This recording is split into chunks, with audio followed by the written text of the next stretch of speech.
नमस्कार दोस्तों, स्वागत है आपका अपने YouTube channel never give up में।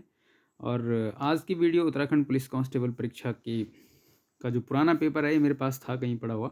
एक बुक है मेरे पास, उसमें बहुत सारे पुराने पेपर है, तो उसमें एक पुलिस कांस्टेबल परीक्षा का पेपर भी है।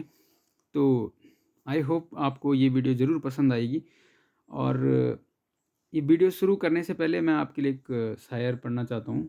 आज शिद्दत से करो कोशिश चिराग बनने की, आज शिद्दत से करो कोशिश चिराग बनने की, कौन जाने तुम ही से कल रोशन सारा जहां हो, कौन जाने तुम ही से कल रोशन सारा जहां हो। तो बहुत बहुत शुभकामनाएं सभी को जो उत्तराखंड पुलिस भर्ती की तैयारी कर रहे हैं।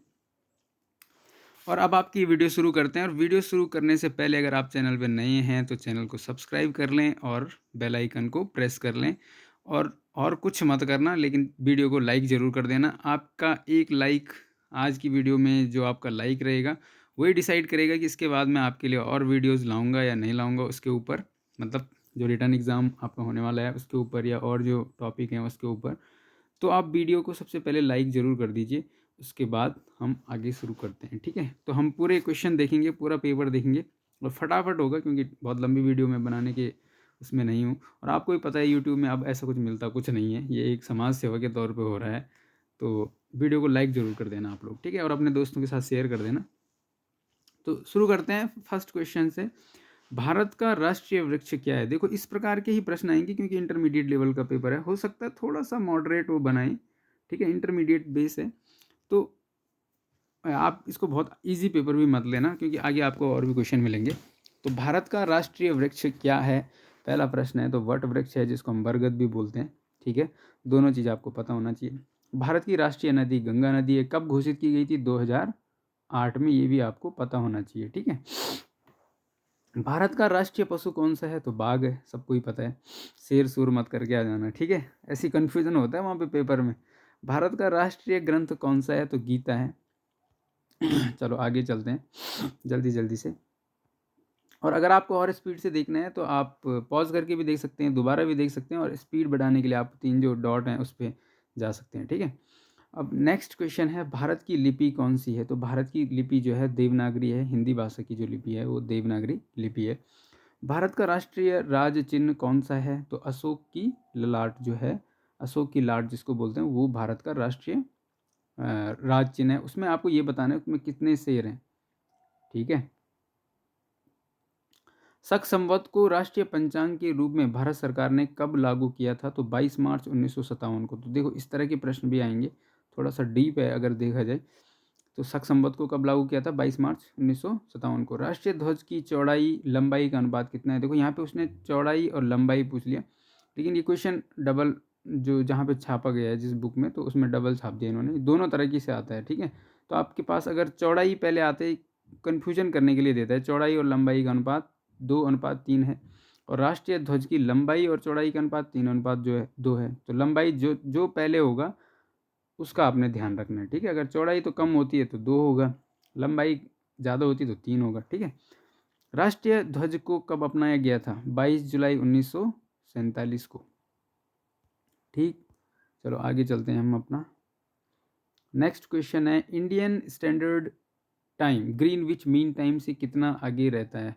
तो भारतीय मानक समय ग्रीनविच जो मीन टाइम है, जो अंतर्राष्ट्रीय तिथि रेखा है, उससे आगे 5.5 घंटे आगे रहता है। ये भी आपको ध्यान रखना, अक्सर क्वेश्चन आता है। लेटा हुआ ग्रह किसे कहा जाता है? यूरेनस, अरुण को कहा जाता है। ये देखो पृथ्वी 30 डिग्री है, सॉरी 23.5 डिग्री झुकी हुई है अपने अक्ष पे, तो ये बहुत ज़्यादा झुका हुआ है, लगभग ऐसा लगता है जैसे लेटा हुआ है, इस तरह से। ठीक है, तो ये यूरेनस हो गया। इको मार्ग किसी उत्पाद पदार्थ पर क्यों लगाया जाता है? तो ये पर्यावरण की दृष्टि से अनुकूल है या नहीं है वो पदार्थ, इसलिए इको मार्ग लगाया जाता है। कर भार का तात्पर्य है कर अंततः कौन वहन कर रहा है?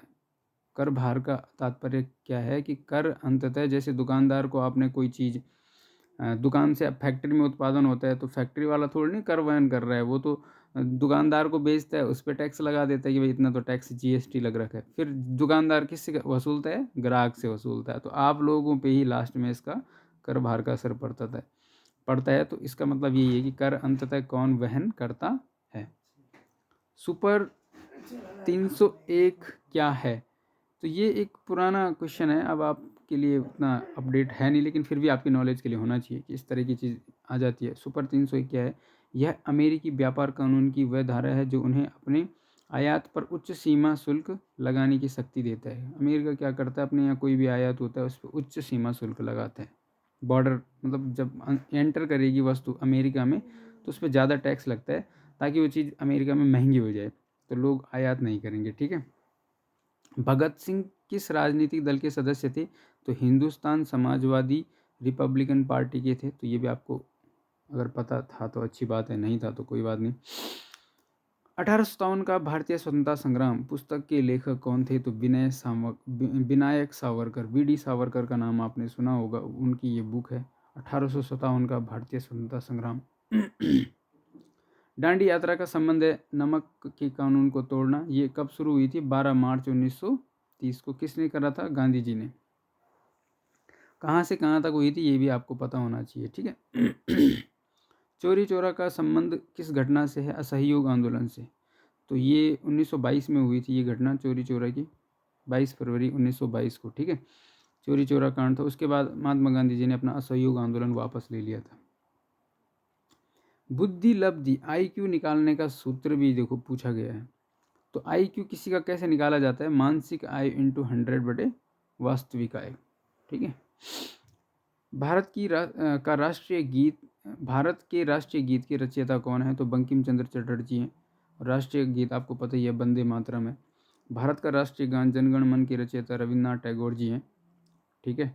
और ये पहली बार कब गाया था? 1911 में गाया गया था। नेक्स्ट है, स्वतंत्रता, समानता और भ्रातृत्व का नारा किस क्रांति से संबंधित है? Freedom, equality and fraternity. ये है फ्रांसीसी क्रांति 1789 में, इसका जो नारा था वो ये था। गोल्डन रोड किस देश का राष्ट्रीय चिन्ह है? तो गोल्डन रोड USA का है, अमेरिका का है, जैसे हमारा क्या है, अशोक की ललाट। ठीक है। गांधी जी के अनुसार अहिंसा का अर्थ है, तो ये भी आपको पता होना चाहिए कि अहिंसा का मतलब एक्चुअल में होता क्या है। किसी भी प्राणी को मन, वचन, कर्म से कष्ट न पहुंचाना। ऐसा नहीं कि आपने ये नहीं कि किसी को मारना ही जो है मतलब मारने के लेवल को आप हिंसा मानो। आपने किसी को गंदा बोल दिया, बहुत गंदा बोल दिया, जिससे उसके दिल को बहुत ठेस पहुंच गई, तो वो भी अहिंसा में आता है। ठीक है, गांधी जी के अनुसार। चलो नेक्स्ट हम चलते हैं, इसमें लास्ट क्वेश्चन हो गया था।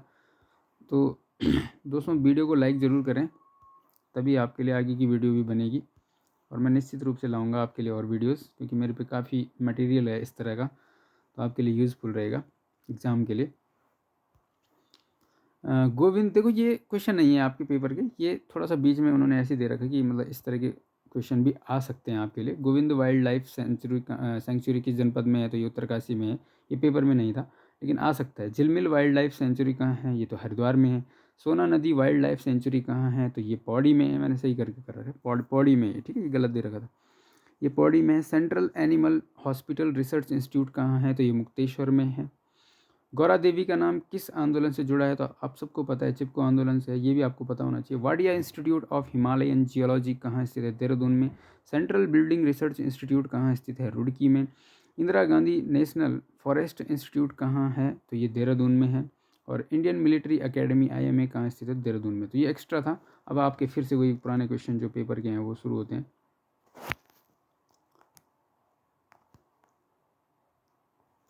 तो अब आपका अगला क्वेश्चन है, माउंट एटना ज्वालामुखी किस देश में है? तो ये इटली में है।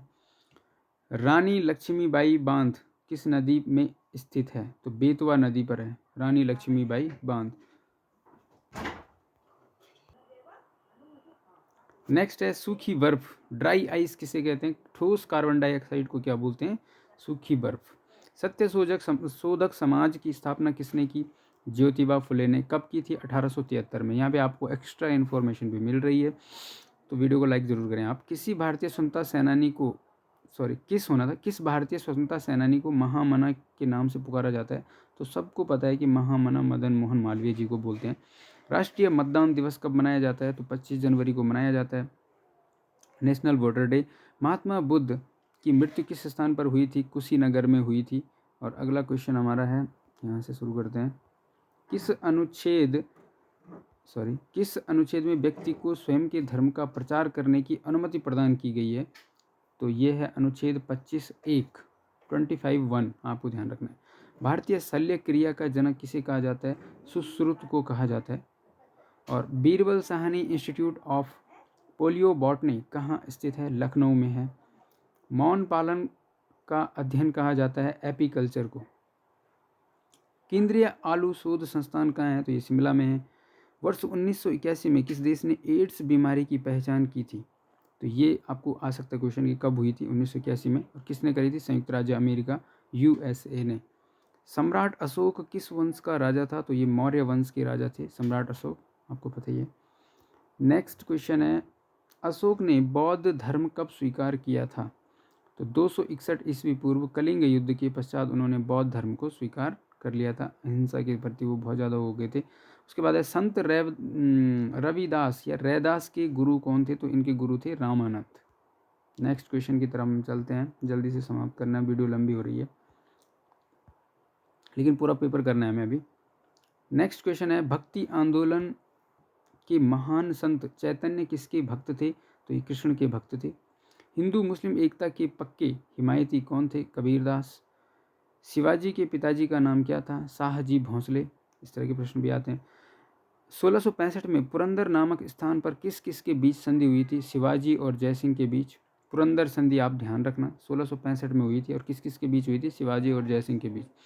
उम्र बढ़ने या वृद्धा अवस्था का अध्ययन विज्ञान की किस शाखा के अंतर्गत किया जाता है? जेरेंटोलॉजी। उम्र बढ़ने या वृद्धावस्था का अध्ययन विज्ञान की किस शाखा के अंतर्गत किया जाता है? जेरेंटोलॉजी के अंतर्गत। नेक्स्ट क्वेश्चन है, ऑक्सीजन। ये आपके लिए बहुत इंपॉर्टेंट क्वेश्चन है दोस्तों, क्योंकि आप लोग तैयारी कर रहे हैं, परीक्षा की तैयारी कर रहे हैं, तो उसमें ये क्वेश्चन आपकी लाइफ के लिए और मतलब आपकी तैयारी पे प्रभाव डालेगा। देखो ये बहुत अच्छा क्वेश्चन है कि ऑक्सीजन की कमी होने पर शरीर के किस अंग पर सबसे ज़्यादा दुष्प्रभाव पड़ता है?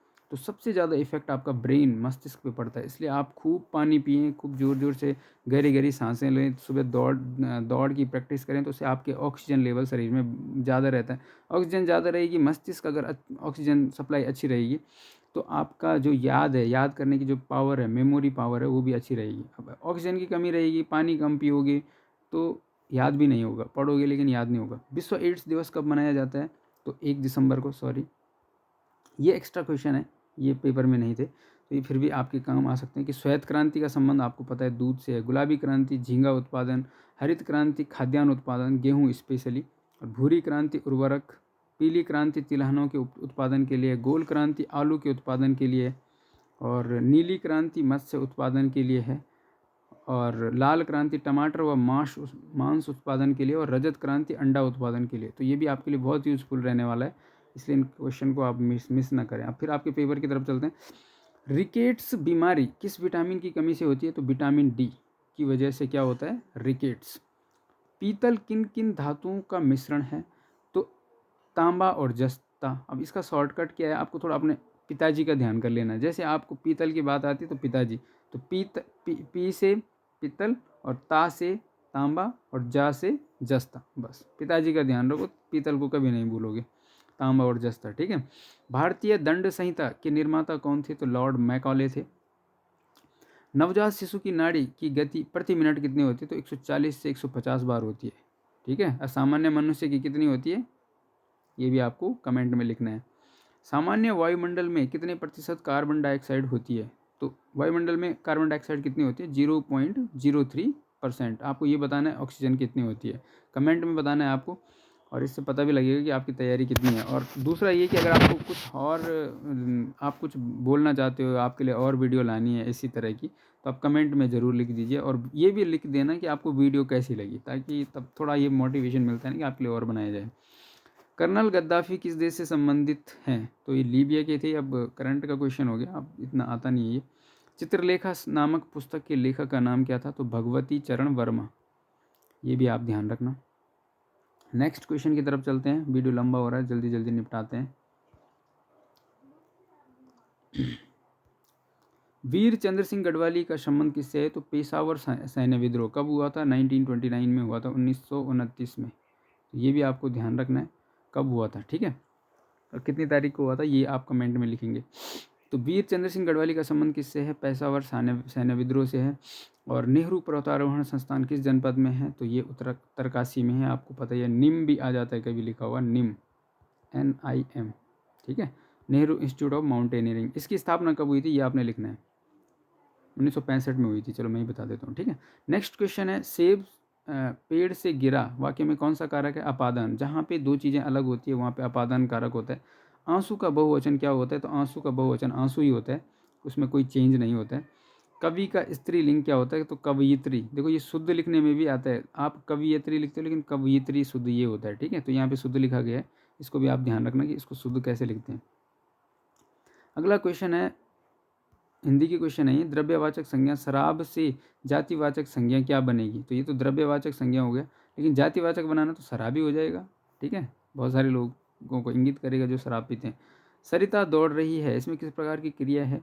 तो सरिता दौड़ रही अकर्मक क्रिया है, क्योंकि सरिता इज रनिंग, आगे कोई उसका रनिंग का किसी और चीज़ पर इफेक्ट नहीं पड़ रहा है, ठीक है, तो अकर्मक क्रिया है। और थोड़ा पानी दो, इस वाक्य में थोड़ा क्या है? तो ये विशेषण है, ये बता रहा है कि पानी कितना चाहिए, तो थोड़ा चाहिए। तो जो नाउन संज्ञा की विशेषता बताता है उसको सर्वनाम बोलते हैं। वह पढ़े तो सफल हो, इस वाक्य में काल का कौन सा रूप है? तो ये थोड़ा क्वेश्चन हेतु मद भविष्य है। और उसके बाद जनहित के लिए गांधी जी जेल गए में कारक कौन सा है? संप्रदान कारक। कर्ता ने कर्म को करण से संप्रदान के लिए जनहित के लिए, ठीक है, तो इसको आप ध्यान रखिए।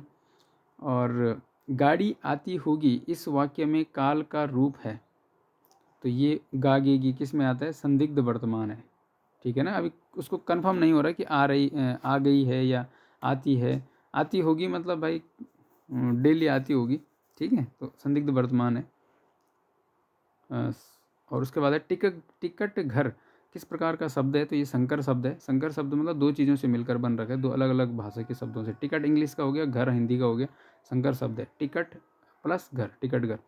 तकली किस प्रकार का शब्द है? तो देशज है, देश में ही जन्म ले रखा है इस शब्द ने। छात्र किस प्रकार का शब्द है? तत्सम शब्द है। तत्सम मतलब जो संस्कृत के समान है। तद्भव मतलब जो संस्कृत शब्दों से उत्पन्न हुआ है। देशज मतलब जो देश में ही जन्मा है, जो संस्कृत से नहीं है, न ही जो है उसका संस्कृत के समान है, ठीक है। जंगम शब्द का विपरीतार्थक शब्द क्या है? तो स्थावर। जंगम मतलब जो चल रहा है, स्थावर मतलब जो स्थित है। द्वीप शब्द का सही अर्थ क्या है? तो हाथी होता है। द्वीप का सही अर्थ क्या है? हाथी। तो इस तरह के हिंदी के क्वेश्चन भी हैं। भुवन शब्द का सही अर्थ क्या है? जगत। अस्म शब्द का सही अर्थ क्या है? पत्थर। मनोज किसका पर्यायवाची है? कामदेव। अनुपस्थित शब्द में उपसर्ग क्या है? अन। ये भी आता है, उपसर्ग और प्रत्यय, ठीक है। दुर्भिक्ष में कौन सा समास है? तो बहुब्रीहि। उसके बाद है नेक्स्ट, भूत सवार होना, ये मुहावरा है, इसका सही अर्थ क्या है? तो सनक सवार होना। और मनः प्लस बल की संधि क्या होगी? तो मनोबल। अयादि संधि है। मानव शरीर का औसत तापमान होता है 37 डिग्री सेंटीग्रेड, लेकिन अगर आप बिल्कुल एग्जैक्ट बात करें तो 36.6 डिग्री सेंटीग्रेड होता है, ठीक है। क्या पता पेपर में वो कन्फ्यूजन करने के लिए 36.6 भी लिख दे, तो आपको एग्जैक्ट भी पता होना चाहिए कि इतना होता है। चोरी चोरा कांड कब हुआ था? तो एक क्वेश्चन पहले भी आया था, 5 फरवरी 1922 को। और उसके बाद है गांधी जी ने असहयोग आंदोलन कब प्रारंभ किया था? तो 1 अगस्त 1920 को। और गांधी जी ने असहयोग आंदोलन कब समाप्त किया? तो 12 फरवरी, क्योंकि 5 फरवरी को ये हो गई थी चोरी चोरा कांड, उसके बाद 12 फरवरी 1922 को उन्होंने अपना असहयोग आंदोलन समाप्त कर दिया था। अब इसका लास्ट क्वेश्चन है, स्वराज दल की स्थापना किसने किया था? तो चित्तरंजन दास और मोतीलाल नेहरू ने।